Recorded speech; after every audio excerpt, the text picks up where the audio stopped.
ایک بازو کندھے سے ذرا نیچے تک موجود تھا، اس پر بوجھ ڈال کر شامو اپنا دھڑ ذرا سا اوپر اٹھا لیا کرتا تھا، دوسرا بازو سرے سے غائب تھا۔ کھانے کے بعد شامو کی آنکھیں دوبارہ غضب آلود ہو گئی تھی۔ لکڑی کے پل پر کھڑے ہو کر اس نے چاروں طرف دیکھا۔ اسے بے اختیار وہ دن یاد آ گئے جب اس کی شادی ہوئی تھی۔ اس وقت شامو 25 سال کا تھا، ایک صحت مند نوجوان تھا، وہ فوج میں ایک معمولی سپاہی تھا، لیکن اس سے کیا فرق پڑتا تھا، وہ دونوں ایک دوسرے سے بے انتہا پیار کرتے تھے۔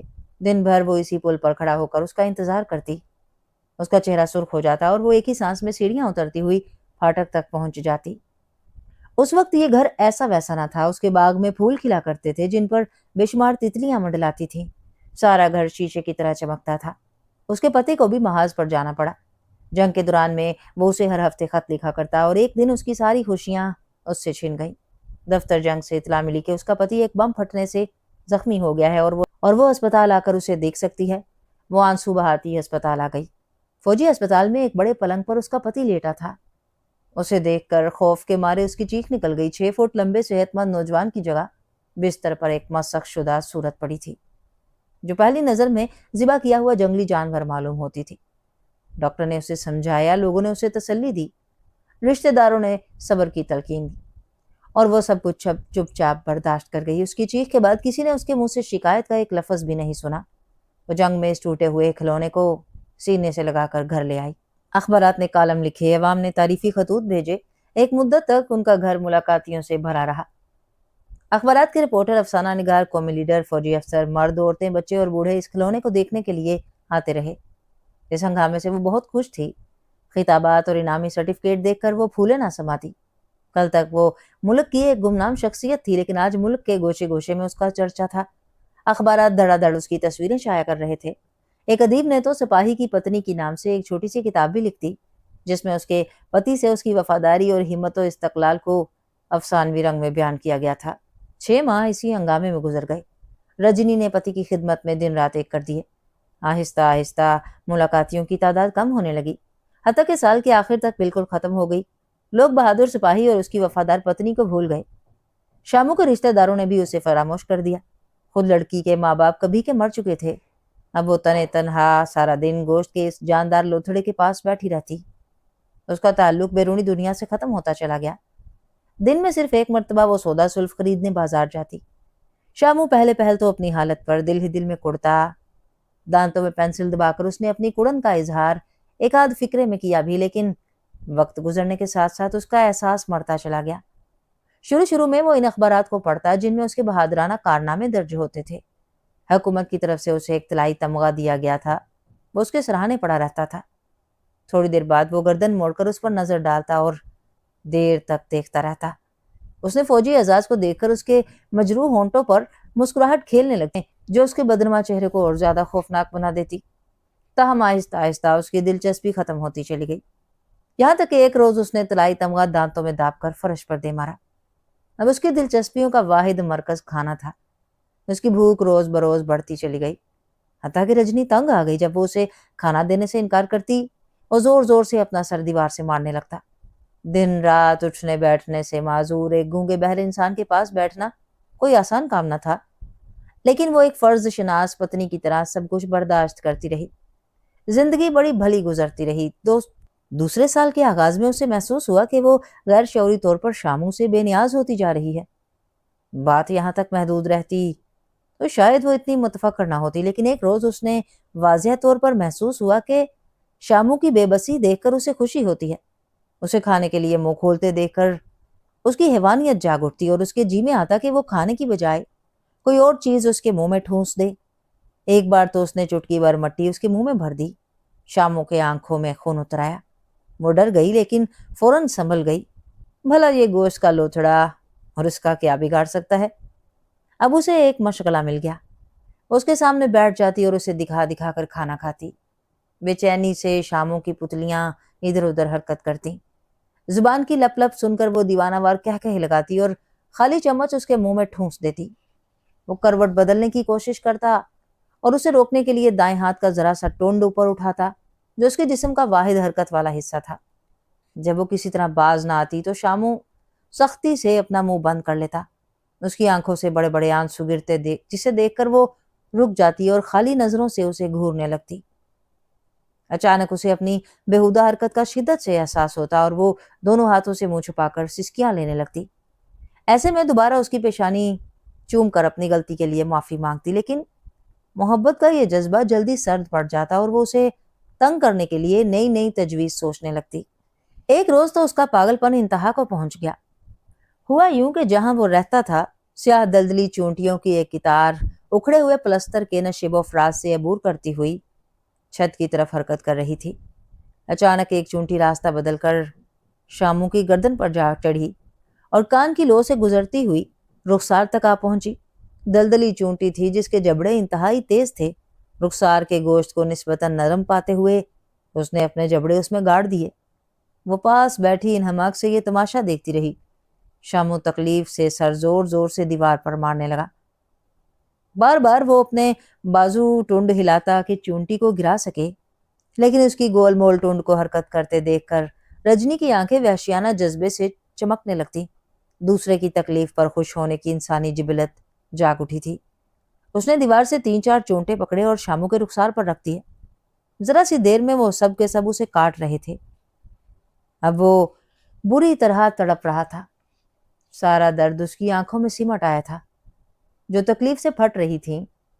وہ انتہائی بیچارگی سے اپنے دکھ سکھ کے ساتھی کو دیکھ رہا تھا، جو اس کی محتاجی پر جی کھول کر ہنس رہی تھی۔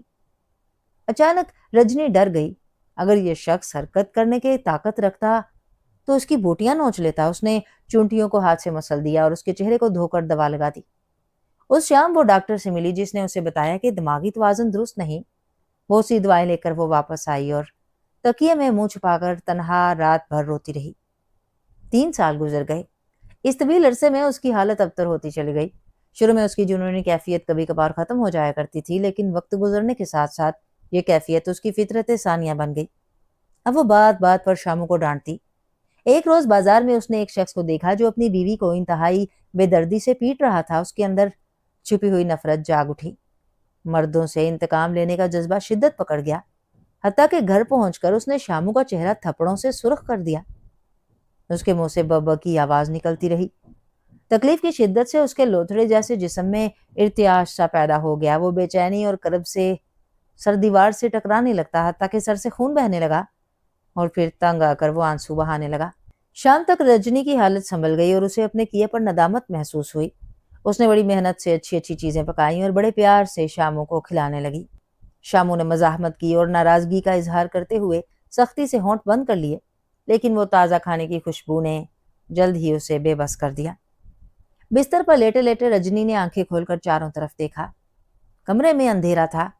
کھڑکی کے راستے اندر آتی ہوئی چاند کی کرنیں شاموں کے چہرے اور سینے پر پڑ رہی تھیں۔ اس کی آنکھیں ابھی تک چھت کو گھور رہی تھی، جانے وہ کیا سوچ رہا تھا۔ رجنی دھیرے سے بولی۔